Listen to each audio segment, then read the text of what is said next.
Hello students hope कि आप सब ठीक होंगे। तो आज हमने क्वेश्चन करना है क्वेश्चन नंबर 4 जो कि एक्सरसाइज 1.1 क्लास 10th का जो फर्स्ट चैप्टर रियल नंबर है वो हम सॉल्व करने जा रहे हैं। तो क्वेश्चन नंबर 4 है कि use Euclid's division lemma to show that the square of any positive integer is of the form 3m plus 1 for some integer m। Question ये कह रहा है कि हमने यूक्लिड्स डिवीजन लेमा का यूज करके हमने ये शो करना है कि कोई भी एनी पॉजिटिव कोई भी पॉजिटिव इंटीजर जो है उसका जब हम स्क्वायर करेंगे तो उसको हमें इसकी फॉर्म में शो करना है। ठीक है, तो चलिए सॉल्व करते हैं क्वेश्चन को। तो सॉल्यूशन में हम क्या लिखेंगे? सॉल्यूशन में लिखेंगे कि जो पॉजिटिव इंटीजर जिसका हमें स्क्वायर करना है, स्क्वायर करने के बाद उसको इसकी फॉर्म में 3m या 3m plus 1 की फॉर्म में लाना है। तो सपोज करते हैं कि वो जो पॉजिटिव इंटीजर है वो हमारा क्या होगा, कुछ भी उसको सपोज कर सकते हैं। तो हम लेते हैं कि लेट द पॉजिटिव इंटीजर, जो पॉजिटिव इंटीजर है ना, जो पॉजिटिव इंटीजर हमें चाहिए जिसका हमने स्क्वायरिंग करके फिर इसके फॉर्म में लाना है, वो पॉजिटिव इंटीजर हम मान लेते हैं वो क्या है, a है।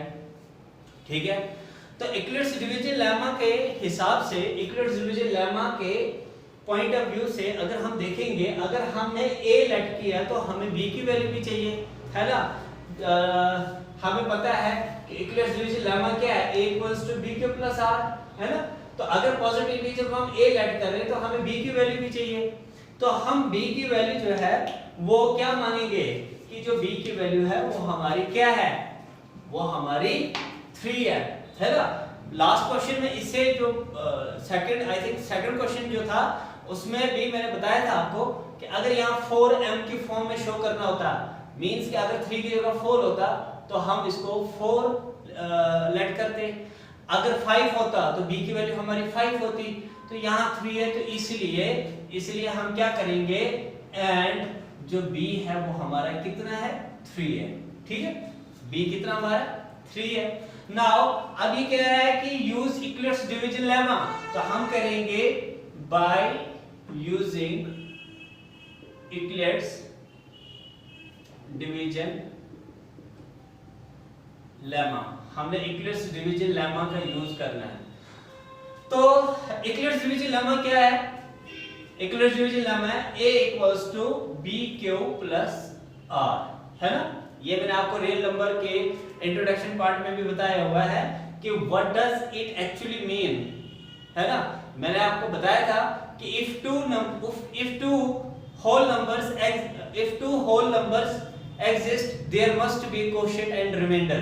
तो वो दो होल नंबर्स क्या होंगे, a और b।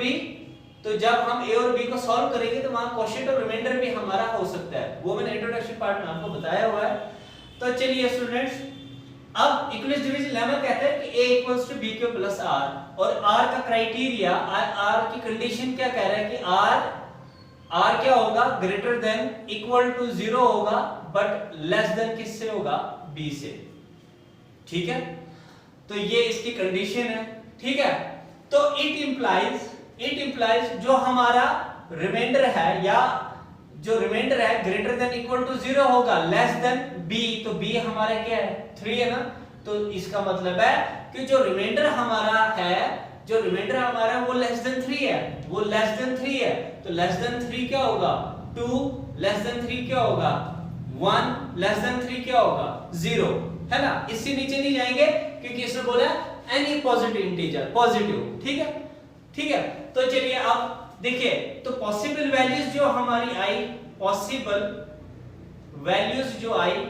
किसकी, r की, तो वो क्या होगी, 0, 1 और 2, 3 तो नहीं ना होगा क्योंकि 3 से लेस कह रहा है ये। ठीक है, चलिए यहां तक तो बात समझ आ गई होगी आपको। अब इसके आगे हमें क्या करना है, अब लिखेंगे हम केस फर्स्ट हम सॉल्व करेंगे और केस फर्स्ट हम जीरो वाला सॉल्व करेंगे जब हमारा रिमाइंडर जीरो है। आप लिखेंगे केस फर्स्ट में कि when r is equal to zero, जब r हमारा जीरो होगा तो तब ये जो पॉजिटिव इंटीजर है इसका क्या होगा। तो देखिए a की वैल्यू क्या है, a ही है ना, और b की वैल्यू कितनी ली है हमने, b की वैल्यू कितनी ली है, 3 ली है। तो इसका मतलब b की जगह क्या आएगा 3 और q प्लस r, तो r कितना हमारा 0, तो 3q में 0 प्लस कर दो तो क्या होगा 3q ही होगा ना। ठीक है, यहां तक होप करते हो आपको क्वेश्चन समझ आ गया होगा। अब इसके बाद कहता है कि वो जो पॉजिटिव इंटीजर जिसको हमने लेट किया था a, ठीक है ना, अब इसका स्क्वायरिंग करना है। यहां पर क्या करें, शो दैट द स्क्वायर, देखो इस वर्ड पर फोकस करेंगे कि स्क्वायर की बात कर रहे हैं। तो अब हम इनका स्क्वायरिंग करेंगे, स्क्वायरिंग बोथ साइड, यानी इधर भी और इधर भी हमने स्क्वायरिंग करना है। तो स्क्वायरिंग करेंगे तो क्या होगा, a square and 3q whole square.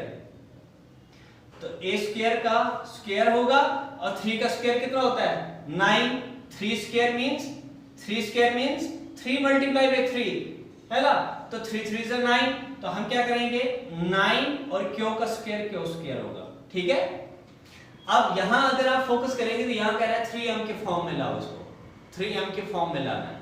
तो मैं ऐसा क्यों ना करूं कि a स्क्वायर इक्वल्स टू 9 में से मैं 3 कॉमन ले लेता हूं, है ना, 3 मैंने कॉमन लिया। अब 3 को किससे मल्टीप्लाई करोगे 3 आएगा, सॉरी 3 को किससे करो तो 9 आएगा, 3 3 से 9 q स्क्वायर। ठीक है, क्योंकि मुझे इसके फॉर्म में शो करना है, 3m के फॉर्म में शो करना है केस फर्स्ट में। तो चलिए अब a स्क्वायर इक्वल्स टू 3 और ये जो 3 स्क्वायर है ये भी पॉजिटिव इंटीजर ही है। ठीक है, लेकिन इस पॉजिटिव इंटीजर को हमने m इंटीजर में कन्वर्ट करना है। ठीक है, क्योंकि लास्ट में कह रहा है ना कि फॉर सम इंटीजर m भी कोई इंटीजर है, और 3q स्क्वायर को देखेंगे तो ये भी कोई इंटीजर ही होगा, लेकिन हमने इस 3q को कन्वर्ट किस में करना है m में। तो अब मैं क्या करूंगा 3q स्क्वायर की जगह क्या लिखूंगा m लिखूंगा, और ये आई हमारी इक्वेशन फर्स्ट। और यहां पर हम रीजन में लिखेंगे कि ये जो 3q स्क्वायर है ये m की वैल्यू है इसकी। ठीक है, 3q स्क्वायर की जगह हमने m की वैल्यू डाल दी। एक चीज तो आपको समझ आ गई होगी केस फर्स्ट। ठीक है, अब हम केस सेकंड सॉल्व करेंगे। केस सेकंड में जब हमारा रिमाइंडर अब क्या है 1 है, 0 हमने सॉल्व कर दिया, 0 सॉल्व कर दिया, अब 1 को सॉल्व करेंगे और उसके बाद 2 को सॉल्व करेंगे। तो अब आप लिखेंगे केस सेकंड। देखिए केस सेकंड में व्हेन रिमाइंडर क्या है हमारा 1, रिमाइंडर हमारा 1 है। अब क्या होगा, अब देखिए जब रिमाइंडर आप कुछ भी लेट करोगे 0 1 कुछ भी, तो रिमाइंडर की जो वैल्यू है वो यहां पर हम लगाते जाएंगे, इक्विवेलेंस डिवीजन लेमा का जो लॉ है इसमें लगाते जाएंगे।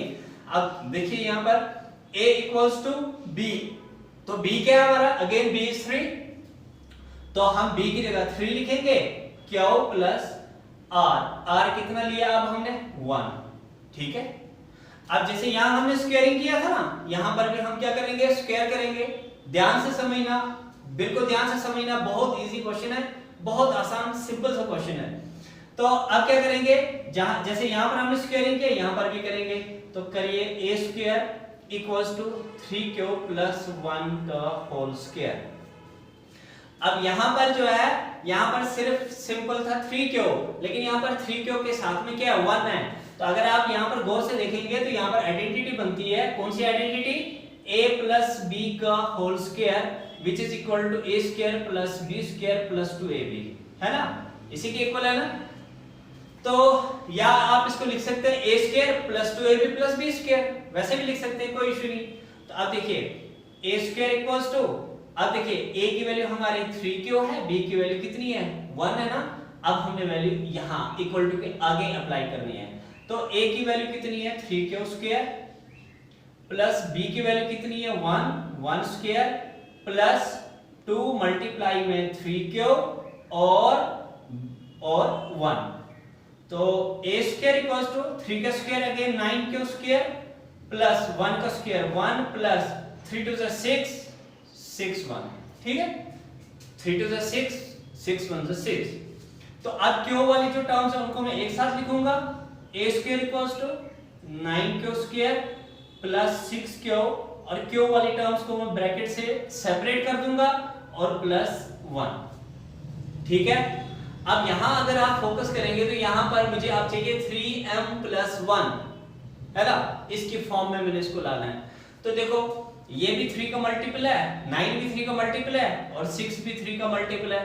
तो क्यों ना मैं इन दोनों में से कॉमन को ले लूं। कॉमन किसको ले सकता हूं मैं? 3 को। तो मैं 3 को कॉमन ले लेता हूं। तो a square equals to 3 common लिया तो बचा क्या मेरे पास? 3 3 जा 9 क्यू स्क्वायर प्लस 3 2 जा 6 क्यू और प्लस 1। अब अगर देखेंगे ना तो 3 यहां कुछ और आ रहा है, मुझे क्या चाहिए? 3m plus 1। तो क्या ये जो ब्रैकेट के अंदर है इसको मैं m मान सकता हूं ना, क्योंकि मुझे इसी के फॉर्म में लाना ना, फर्क कुछ भी नहीं पड़ेगा। ये भी एक इंटीजर ही है और वहां पर कहता है m भी एक इंटीजर ही है। तो क्यों ना मैं इस इंटीजर की जगह m ले आऊं। तो कैसे करूंगा मैं? a स्क्वायर इक्वल्स टू 3 और इस ब्रैकेट का जो पोर्शन है इसमें लिखेंगे हम m प्लस 1 और ये आई इक्वेशन सेकंड।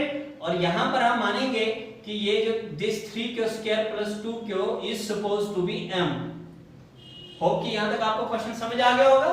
अब हम थर्ड क्वेश्चन, थर्ड जो है केस को सॉल्व करेंगे, केस नंबर 3। तो केस थर्ड में व्हेन r 0 भी ले लिया, 1 को भी सॉल्व कर लिया, अब 2 देखेंगे। तो when r is equal to 2, जब r हमारा 2 है तो तब क्या होगा? वैल्यू तो यहीं पे अप्लाई करते रहना ना हमने।